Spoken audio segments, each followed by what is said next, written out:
Olá, pessoal, sejam todos muito bem-vindos para mais um episódio do nosso podcast. Eu sou o Sancler Bernardes, fisioterapeuta intensivista, e se você quiser falar comigo, me procura no @sanclerbernardes. Olá, pessoal, sejam todos muito bem-vindos ao UTI Informe em Ação. Eu sou a Débora, fisioterapeuta intensivista, e você pode me encontrar no @movimenta_UTI.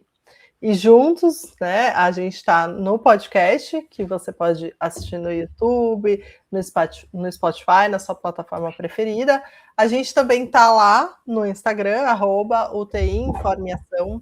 Lá no Instagram, na primeira página, tem o Linktree. Se você clicar lá, vai abrir uma outra página com todos os nossos cursos, com a nossa comunidade, que é só você se inscrever de graça para receber aí material, tanto material de conteúdo, quanto falando de eventos, né, de coisas que podem ajudar na formação de todo mundo. E também lá tem o link de apoiadores para o nosso Apoie-se. Se você curte o nosso podcast, dá uma olhada nesse link, com um dinheirinho tranquilo, você apoia aqui o podcast, ajuda a gente a continuar aqui. Literalmente o dinheirinho do pão, né? Do pão mesmo.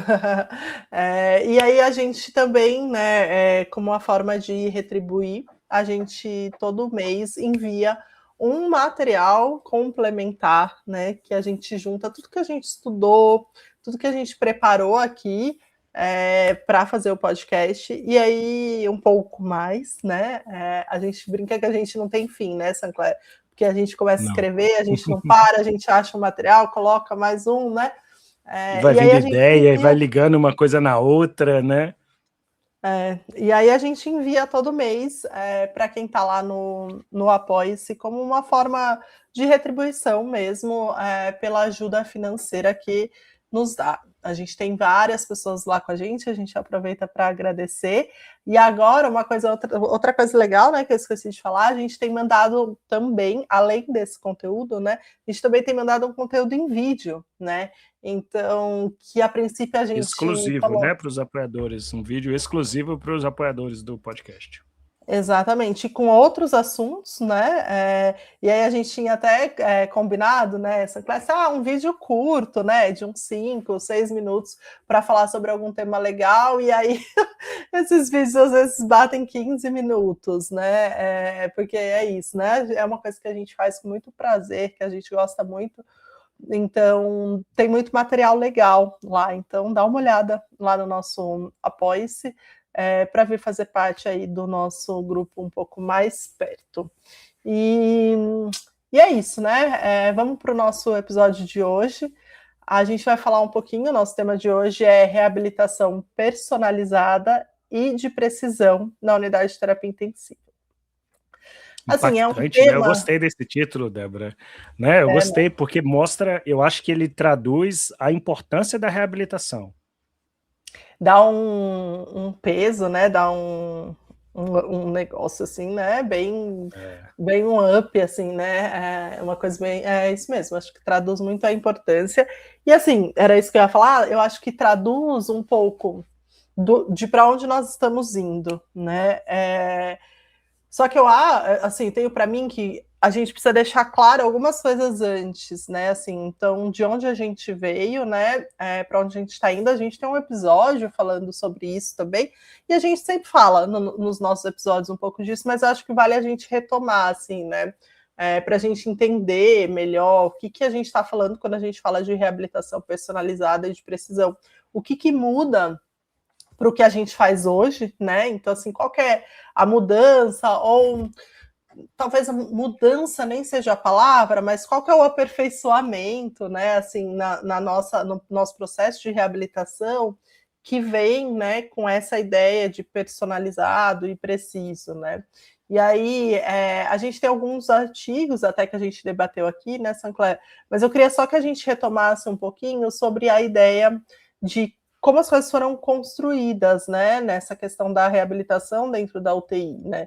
E aí, até um dos últimos artigos que a gente falou sobre esse assunto, a gente estava falando sobre o que a gente chamava de cuidados usuais, né? Então, a gente tinha o que a gente chama de cuidados usuais. Aí, depois, a gente veio com um termo aí de cuidados aprimorados, né? Enhanced, E aí, né? A gente discutiu um artigo sobre isso, né? Enhanced Rehabilitation. Exatamente. Então, assim, a gente veio, obviamente, né? Se a gente for muito lá atrás, de um lugar onde não se fazia nada, para onde a gente começou a entender que a gente precisava, de alguma forma, movimentar esses pacientes, e aí isso foi feito do jeito que dava, né? Do que se tinha na época de conhecimento. Então, movimenta geral e pronto. Aí a gente evoluiu para uma estruturação maior, né, desse cuidado, mas eu diria assim que uma estruturação mais global, né, com protocolos mais gerais, né, desperta, movimenta, faz um pouco, né, de organiza isso, né, estrutura plano terapêutico, traça meta, uma coisa, digamos, mais geral. Aí a gente começou a ir um pouco mais a fundo, que foi quando veio essa ideia de aprimorados, né? Que era, olha, mas também olha para quanto você está pondo de intensidade, quanto está pondo de prescrição, de coisas específicas, né? E aí veio essa ideia dos cuidados mais aprimorados, digamos assim. E aí a gente começou a entender que a gente podia ir mais, né? Eu gosto muito de pensar assim, né? A gente começou a entender que a gente era capaz, né? De ir mais, né? De ter um raciocínio clínico mais profundo, né? De usar mais dados, né? De agregar mais informações, né? Então, e aí a gente cai agora, né? Para onde a gente está caminhando, que é essa ideia de reabilitação personalizada e de precisão. Eu vou te passar a palavra, eu só queria concluir esse começo falando que eu fico com muito receio quando a gente fala, né? E eu já falei isso aqui, de personalização, individualização e precisão, porque eu tenho muito medo que as pessoas usem isso de forma errada, né? No sentido assim de eu individualizei, né? Tipo assim, dane-se, para não falar um palavrão. É a anarquia da prescrição. Tipo, dane-se o que falava no artigo X, dane-se que a literatura já mandou não fazer assim, mas o meu paciente, na individualização, ele se deu melhor desse jeito, né? Então, eu tenho um pouco de receio, assim. Então, por isso que a gente vai falar bastante sobre o que isso significa, né? Para ninguém achar que, então, a gente saiu, então não se faz mais protocolo, né? A gente saiu do protocolo para um negócio extremamente personalizado, e aí a gente perde aí o fio, né? Que segura ali o negócio da evidência científica também, né? Então, só para comentar isso, que eu gosto de enfatizar, porque eu acho que as pessoas usam isso um pouco como desculpa, sabe? Uhum. Legal. E eu acho assim, você estava falando, eu estava imaginando aqui. Se você perguntar para qualquer pessoa, falar assim, como é que eu faço um bolo? A pessoa vai dizer, você precisa de farinha, você precisa de ovo, você precisa de fermento e você precisa do sabor, chocolate, laranja, sei lá, qual tipo de bolo que você quer fazer. Agora, se o seu bolo vai ficar fofinho, vai ficar mais doce, vai ficar não sei o quê, são detalhes que a receita geral não lhe traz. Talvez, eu fiquei pensando nisso quando você estava falando, a gente chegou no momento que a gente falava assim, a gente tem que fazer reabilitação. Reabilitação, assim, é movimento, tem que ser quando o paciente está estável, tem que tirar a sedação o mais rápido possível, evitar o imobilismo e botar o paciente para andar. Ótimo. Só que dentro da terapia intensiva, e é uma das coisas, né, que um dos artigos que a gente pegou para discutir, ele fala sobre isso, a heterogeneidade dos pacientes e do curso clínico dos pacientes é muito grande. Então não dá para eu pensar que isso se encaixa para todos. Por isso ela precisa ser personalizada. E aí concordo com você. Personalizada não quer dizer eu faço qualquer coisa diferente para cada um dos pacientes. Não é assim, não é tipo, hoje a escola vai abolir o uniforme, a vestimenta vai ser personalizada, cada criança vai do jeito que quiser, aí um vai com a cueca na cabeça, o outro vai com o vestido no ombro, não é isso. Existe um padrão a se seguir, né, que é um padrão, cubra essa parte tem que ter o calçado por causa das atividades e tal. Agora a cor do cadastro, não sei o que, aí você personaliza de acordo com a criança. A mesma coisa serve para a reabilitação.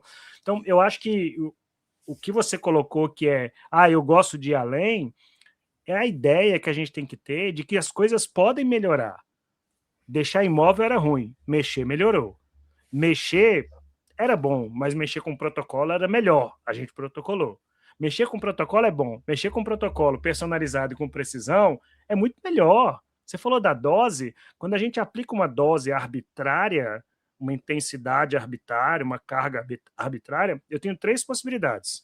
Ou eu acerto e meu paciente tem os benefícios, que é o que menos aconteça quando você faz isso de maneira arbitrária, ou você excede, seu paciente cansa, se lesiona, o tempo de resposta é pior, de recuperação, ou você não impacta em nada. Você gasta o seu tempo do paciente e não traz benefício. Geralmente a gente está nessas duas aqui. Então a personalização é o entender a partir do paciente, do quadro, do curso clínico, como é que eu vou lapidar a minha reabilitação para que eu possa conseguir extrair dele o melhor resultado, né? Os alunos que passam com você, Débora, todos eles respondem a mesma forma de cobrança, a mesma forma de estudo? Não. Tem uns que respondem mais ao visual, outros ao que eles escutam, outros à prática, e aí você tem que moldar um pouco para extrair o que o melhor de cada um pode vir a ser. E a mesma coisa que a gente faz com os nossos pacientes. E quando fala de precisão, aí é muito legal que é a nossa ciência sendo jogada, né, em questão. O que é que traz precisão? Eu fazer intensidade alta é bom? Se você pegar lá o Team Trial, 30% dos pacientes vão se beneficiar muito da intensidade alta, mas outros 30% eles vão estar ligados a maior mortalidade, por exemplo. Então, assim, a mesma intervenção pode melhorar em 30% a chance de ganho funcional e pode piorar a mortalidade em 30%, eu não posso usar essa mesma intervenção para todo mundo, eu preciso ser preciso na escolha que eu faço. Então, eu acho que esse assunto, ele é o caminhar da nossa profissão. E se você não tá fazendo sentido para você, talvez você esteja no começo dessa trilha ainda, num período muito distante, lá no passado, e aí você precisa acelerar um pouquinho o seu passo, porque é aqui que vai sair o melhor resultado e o melhor trabalho da reabilitação. Eu ia falar isso, né? Mas eu acho que eu dou um passo mais atrás ainda, talvez pelo meu perfil, mas eu diria que se você ainda não faz nem, né, consegue seguir, né, o conceito do que a gente estava falando antes, do cuidado aprimorado, se nem nisso chegou, não dá para pensar ainda, infelizmente, em personalizado e de precisão, né? Então, toma cuidado para, de novo, não cair naquela ideia de que, então agora eu estou livre para fazer o que eu quero. Então, se questione, se você já faz o aprimorado bem feito, o próximo passo é personalizar efetivamente e ir para essa precisão, né? E uma vez eu lembro que eu estava com essa dúvida, né, sobre essa coisa de personalizar, e uma amiga me falou isso, ela falou assim, não, você só personaliza depois que você já entregou, que você faz aquele que é a base, né, da evidência geral mínimo, e tudo, né, mais. Aí a partir daí você personaliza, né? Então acho que esse é um ponto principal. Aí acho que outras coisas, né, que a gente pode pensar essa coisa da reabilitação personalizada e da reabilitação de precisão, ela não é a mesma coisa, né? Elas se complementam, mas elas não são exatamente a mesma coisa, e a diferença está muito na profundidade dos dados que você tem, na ferramenta que você vai tomar a decisão, né? Então, você comentou aqui, quando a gente fala em reabilitação personalizada, o foco é o indivíduo, né? E as particularidades dele, né? Biopsicossociais, enfim. E aí tem algumas coisas que vão ser diferentes, né? Entre a personalização e a precisão. A base de decisão clínica que você vai tomar é diferente para personalização e para precisão, né? Então, por exemplo, quando a gente fala em reabilitação personalizada, a base da tomada de decisão vai ser muito a preferência do paciente, a experiência clínica que a gente tem, a resposta que a gente está vendo ali ao exercício, né? Enquanto, quando a gente fala em reabilitação de precisão, a base da decisão são dados muito mais específicos, né? Às vezes, algum marcador biológico, né? Uma inteligência artificial, que a gente já falou aqui, juntando dados mais específicos, né? Então a gente tem essa diferença da base de decisão para um e para outro, né? E aí um exemplo, né? Sei lá, que a gente pode dar vários exemplos aqui durante o episódio para a gente ir ilustrando, né? Mas é a gente pensar, por exemplo, eu vou prescrever esse exercício de força aqui para o seu João, porque ele quer voltar a caminhar e eu acho que o músculo dele, eu fiz um MRC, né? E o músculo, que é ótimo fazer, tá, gente? Não estou questionando, não, mas né, o músculo 4. dele tá fraco, né? Deu 4, exatamente, né? Agora, quando a gente fala em precisão, o que é bom, tá? Ninguém tá falando que é ruim, não, né? Mas quando a gente caminha um pouco mais, e a gente está falando em precisão, e não necessariamente a gente já chegou lá, né, em termos de evidência de fisioterapia, mas a gente está falando assim, olha, com base nesse perfil inflamatório deste paciente, né, o algoritmo que a gente tem aqui de inteligência artificial para isso indica que ele tem, sei lá, 50 não, vai dar no meio, 80% a mais de hipertrofia se for com treino de baixa intensidade, alta repetição, sei lá, né? Então, coisas desse tipo que, assim, obviamente, como eu falei, a gente ainda não chegou especificamente. A gente tem algumas coisas coçando nisso, né? Então, esses últimos que saíram aí falando, olha, parece que, né, se beneficiam mais perfis assim, né? Quer falar? Não, eu ia colocar que é a execução real do conceito de saúde baseada em evidências, né? E aí você pode estar falando assim, mas eu não sei qual é a carga leve para eu fazer de baixa intensidade para quantos por cento de hipertrofia. Estamos caminhando. E até quem quiser voltar no episódio que a gente fala sobre saúde baseada em evidência, que a gente recebeu aqui o Zé Alencar, é a melhor evidência disponível. Então a gente pode pensar numa reabilitação de precisão de acordo com o que a gente tem disponível. Lá na frente pode ser que a gente tenha mais precisão ainda, e creio que sim, mas a gente está caminhando muito para isso. A gente discutiu recentemente aqui, não necessariamente eu botar 50 minutos de atividade voltadas para a reabilitação vão trazer mais benefícios. A gente atinge um platô no ganho de funcionalidade dos pacientes. Então, é um tempo a mais. O Team Trial mostrou que, principalmente para pacientes, por exemplo, diabéticos, se você mantém um tempo prolongado de intensidades mais altas, o nível máximo de função que o paciente consegue, os resultados são piores. Então, a gente tem um caminho do que vai guiar a precisão, tanto no que mostra que precisa ser feito, quanto o que mostra o que não pode ser feito também. Então a gente tem clareza disso. Muito tempo e muita intensidade não é bom. Ultra precoce antes da estabilidade não é bom. Se for neurocrítico, pior ainda. Então isso é a precisão. Eu com 24 horas, se eu tenho um paciente que estava entubado, séptico, mas já está sem sedação, estou pensando em botar em pé. Se eu tenho um paciente que teve um AVC, está ainda antes de 24 horas, desligou a sedação para ver como ele acorda, eu não vou pensar, porque a literatura me mostra um outro caminho. Então, a precisão é a arte de você costurar essas evidências para chegar no resultado mais certeiro para aquela persona que é o seu paciente. Então, envolve o conhecimento das evidências científicas, com certeza, né? Eu vou dar um outro exemplo, né? E acho que a gente não chegou nisso ainda, mas depois eu dou um exemplo que eu acho que a gente já chegou. Por exemplo, né? A gente gosta muito de levar os pacientes para o jardim, né? Até eu estava lá da UTI para o jardim. Aí a gente estava até comentando sobre isso, né? Que eu estava falando com meu aluno de mestrado, que ele falou, todo mundo deveria ir, eu não tenho, e aí eu não vou entrar nessa polêmica, tá? Mas ele falou, eu não tenho nem coragem de fazer um estudo de ensaio clínico com grupo controle que não vai. E eu disse que eu não ia entrar na polêmica por causa dos recentes estudos ali, né? Enfim. E aí eu falei, mas assim, a gente tem a percepção que é bom para os pacientes, mas enquanto a gente não tiver, né, um ensaio clínico que mostre quem se beneficia, quem não se beneficia, a gente tem certeza, né?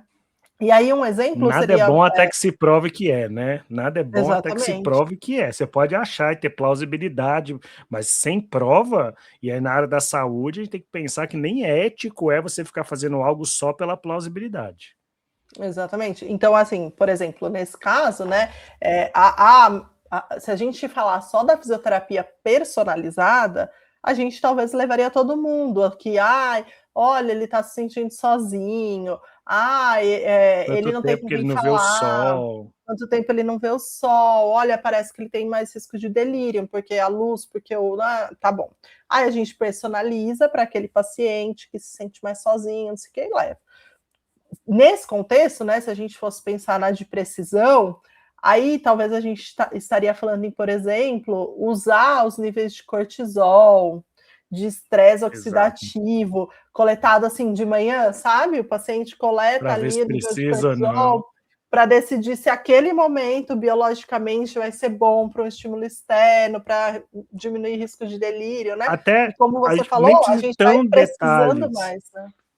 Exato, aí você pode cruzar isso, por exemplo, eu faço a aplicação da cama ICU e vejo o nível de cortisol, vejo quem está atendendo mais ao delírio, já está em delírio, associado às alterações do cortisol, e toma a decisão. Você não toma se o paciente te falou que está sozinho, né? Às vezes o paciente fala que está tudo bem, está tudo mal, fisiologicamente, eletrofisiologicamente, e nas escalas. Então, é você tomar decisões por mecanismos mais específicos ainda. É tipo assim, nossa, eu fui jogar bola, torci o pé. Aí, será que eu quebrei? Não, eu não sei, acho que não. Você faz um raio-x, ele te dá de uma maneira precisa se você quebrou ou não, e a conduta é a partir disso, né? Tô gripado. Você tem infecção ou é bacteriano ou é viral? Porque se for viral, é mel e própolis, meu amigo, segundo minha mãe, tá bom? É mel e própolis. Se for bacteriano, você tem que tomar antibiótico, mas você precisa de uma marca para tomar essa decisão precisa. Você não toma da sua cabeça, né? Então, eu acho que é excelente isso aí. E eu não sei,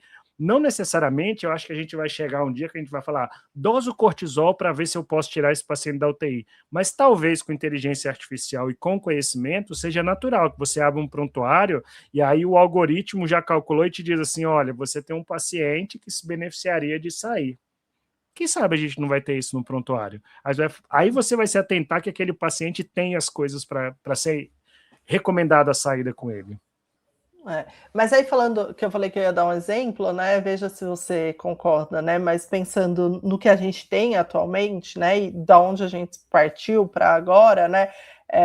Se a gente for, vou dar uma esculachada no começo do exemplo, mas só para se a gente for pensar num paciente que está entubado, né? E aí a gente vai lá, o paciente está acordado, né?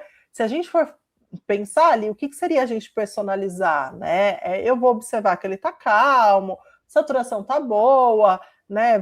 Vou pensar num TRE, por exemplo, né? E aí o paciente me fala, eu quero ser estubado, né? Eu quero, tô bem, né? Tá eu tô cansado? incomodada com tubo, né? E beleza, né? Agora, quando a gente caminha um pouco mais para de precisão, e aí falei que eu ia dar o exemplo de onde a gente está hoje, a gente já está falando, por exemplo, de usar um ultrassom, né? Para ter um marcador mais preciso de, olha, esforço, né?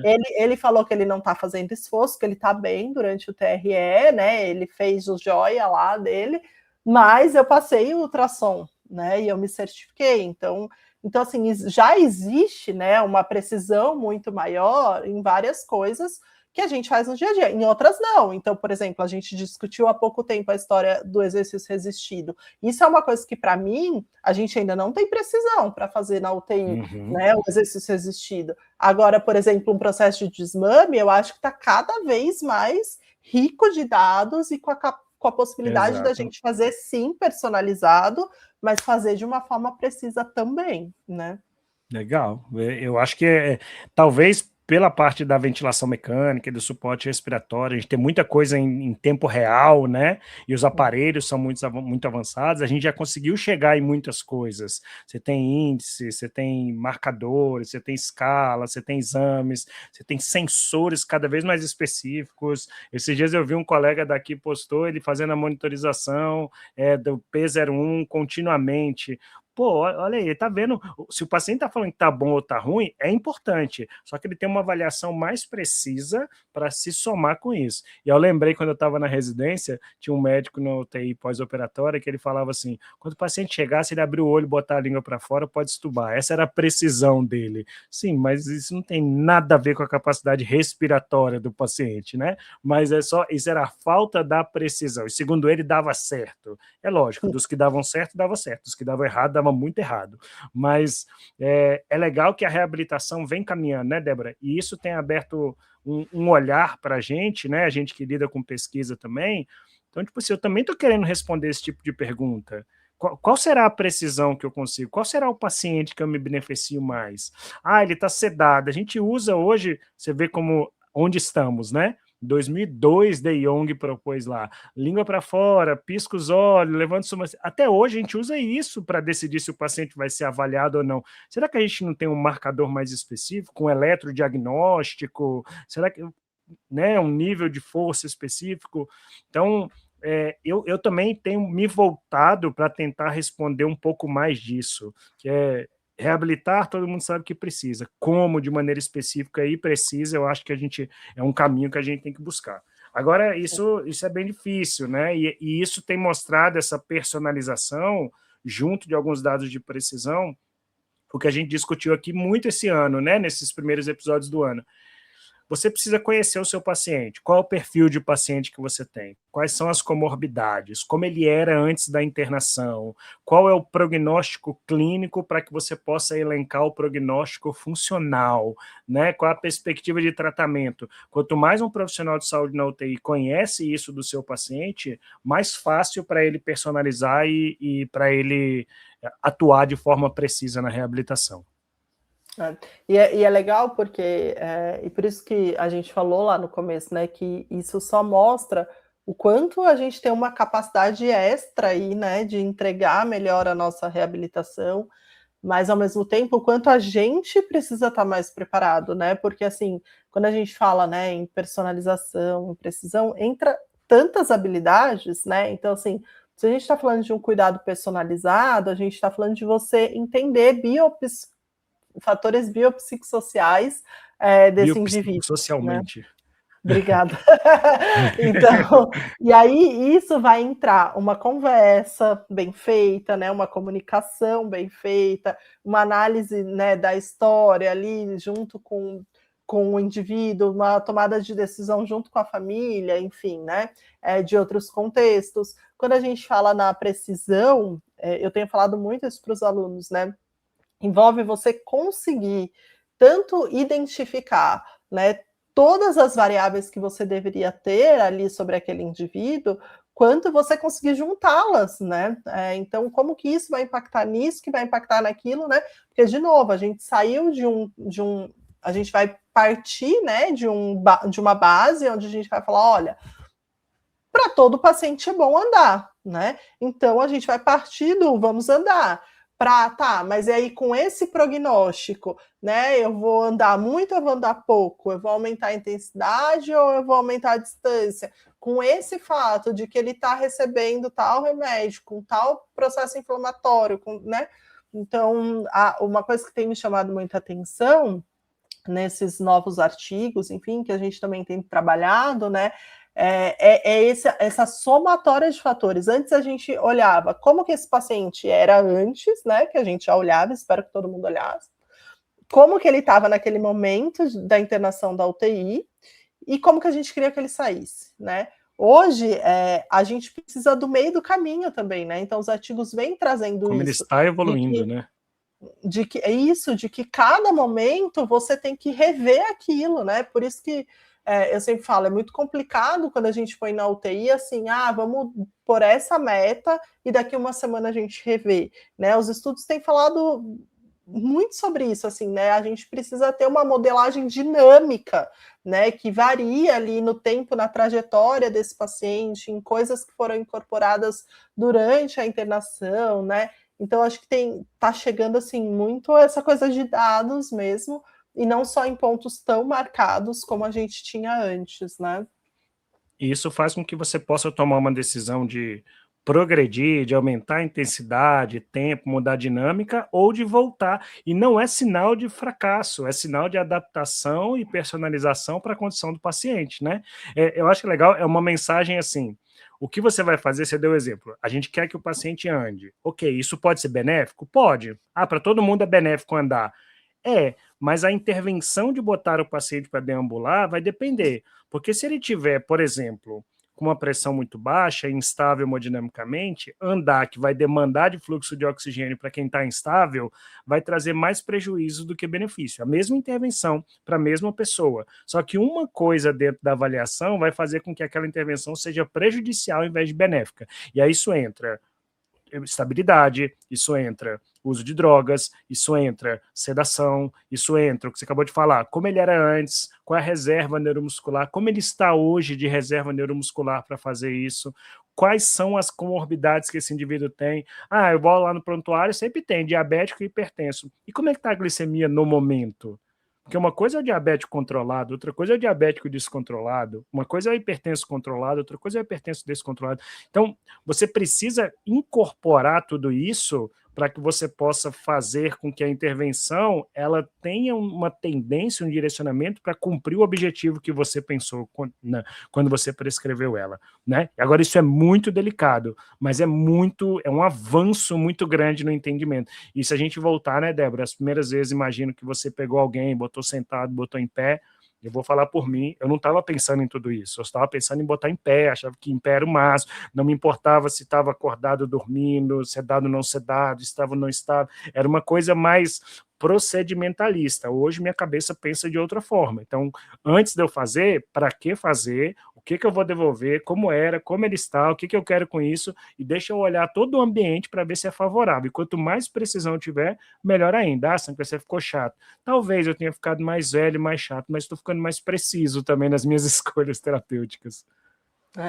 Mas eu acho tão bonito, né, pensar que a gente caminha para essas duas coisas, para a personalização, que vem muito para o que esse paciente deseja, o que a família deseja, o cuidado centrado nele, ao mesmo tempo com uma precisão grande também, né? Então não são coisas opostas, né? Mas são coisas que se complementam. E acho que a mensagem que fica, né, para quem está hoje lá, né, para nós que estamos lá na beira do leito, eu acho que, retomando lá do começo, primeiro, já está na hora, né, ou já passou da hora da gente, em todas as UTIs, oferecer esses cuidados que a gente chama de aprimorados, né?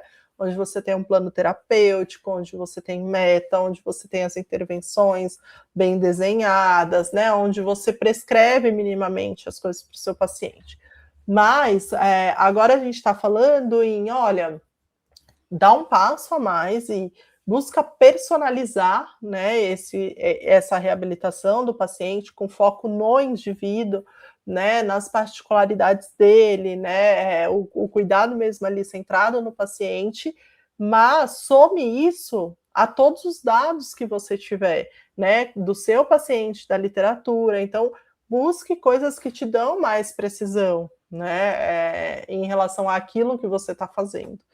E acho que é isso, a literatura vem caminhando para isso. Eu acho que hoje é muito legal de pensar assim, né? Que se a gente for olhar os cortes do tempo, no Sudesfir de Minas, né? Aqui do ano passado, né? Que a gente foi. Eu apresentei a primeira palestra que eu dei foi sobre como é que a gente estava vindo, né? Com a reabilitação nos últimos tempos. E aí é muito legal de ver, Sancler, que quando você faz uma linha do tempo, e a gente tem um episódio desse aqui também, você tem, às vezes, 10 anos assim de janela, que você fala, nesses 10 anos as coisas foram caminhando e aconteceram assim. Agora, meu amigo, é tipo assim, a cada 2 anos a gente poderia refazer, sabe? Então, as pessoas, né, a gente precisa estar mais atento. Esse conceito de o que é atual é dos últimos 10 anos vai mudar, né? Por causa da velocidade com que as coisas têm sido feitas. Exatamente, né? Então, eu acho que é isso. Acho que é buscar incorporar e olhar para o que a gente está propondo para o nosso paciente com essa ideia, assim, é uma reabilitação personalizada, está sendo uma reabilitação de precisão, para a gente poder oferecer o melhor. Acho que isso vai valorizar demais, demais a nossa profissão mesmo. E a gente não está em nenhum momento aqui levantando bandeira de que a reabilitação não funciona, o jeito que fazemos tradicionalmente. Não, muito pelo contrário. Eu acho que a gente está trazendo novas possibilidades para que a gente tenha uma reabilitação melhor. A gente está em busca de uma reabilitação que entregue cada vez mais resultados significativos. Então a gente precisa incorporar esse tipo de coisa. Ou a gente pode todo mundo se dar a mão aqui e falar, pronto, paramos no tempo, vamos ficar aqui para todo sempre, ela é boa, sendo que ela tem um potencial, e aí entra um pouco da plausibilidade, ela tem um potencial de ser absurdamente melhor. Então o que a gente está falando quanto mais a gente faz essa reabilitação guiada, adequada, de acordo com a personalização. Quanto mais ciência de qualidade a gente tiver e conseguir incorporar, a gente vai ter resultados mais satisfatórios. Né? Em nenhum momento a gente está falando não faça, né? E assim, o que eu tenho acompanhado, né, em relação a isso, a parte médica da UTI, ela tem avançado assim, igual um foguete, né? O pessoal tem publicado cada vez mais essa questão da medicina de precisão. Então, eu acho que a gente, e aqui fica o chamamento, né? O alerta, acho que para quem pesquisa, nós da fisioterapia, a gente precisa ir atrás disso, né? E quem está na beira do leito tem que ir atrás de cada vez mais também implementar o que já tem, né? O que a gente já achou, porque eles têm caminhado a passos largos e a gente vai acabar ficando para trás se a gente não conseguir, né? E aí a gente acaba sempre reclamando, por que a gente não né? E só para terminar, mas também tomar cuidado, e a gente pode fazer um outro episódio sobre isso, né, Sancler? De não se perder nos dados também, né? Não adianta também ter 450 mil dados e não ser preciso, né? Ou seja, eles não fecharem para te ajudar na tomada de decisão em alguma coisa. Trazer mais complicação do que ajuda, né? Exatamente. Muito bom. Muito bom. A gente espera que todo mundo tenha acompanhado a gente até o final, tenha gostado e que seja mais um episódio que possa ser útil para a nossa prática clínica. Eu vou deixar uma dica, Débora, já que estamos falando de precisão, não sei se você já assistiu o filme Whiplash, Em Busca da Perfeição. Não. É o filme do rapaz que toca bateria. Ele vai para uma escola de música que ele quer ser o melhor baterista de todos os tempos. O filme chama Em Busca da Perfeição, Em Busca da Precisão, e a forma como o professor dele faz com que ele busque a perfeição é extremamente controversa e questionada. Então fica a dica aí, Whiplash, Em Busca da Perfeição, um filme de 2014, fantástico, excelente. Quem quiser assista lá e depois venha falar com a gente. Isso aí, pessoal. Então a gente se despede por aqui, mas a gente continua lá no Instagram, tanto nos nossos pessoais, quanto no Instagram do Tem Informação. Podem nos procurar para conversar, enfim. E deem uma olhada lá nos nossos cursos, então aquilo que a gente tem para oferecer, para contribuir, né, para esse avanço ali no nosso Atender Beira Leito, tá bom? E a gente se vê semana que vem, então. Obrigada para todo mundo. Tchau. Tchau, tchau.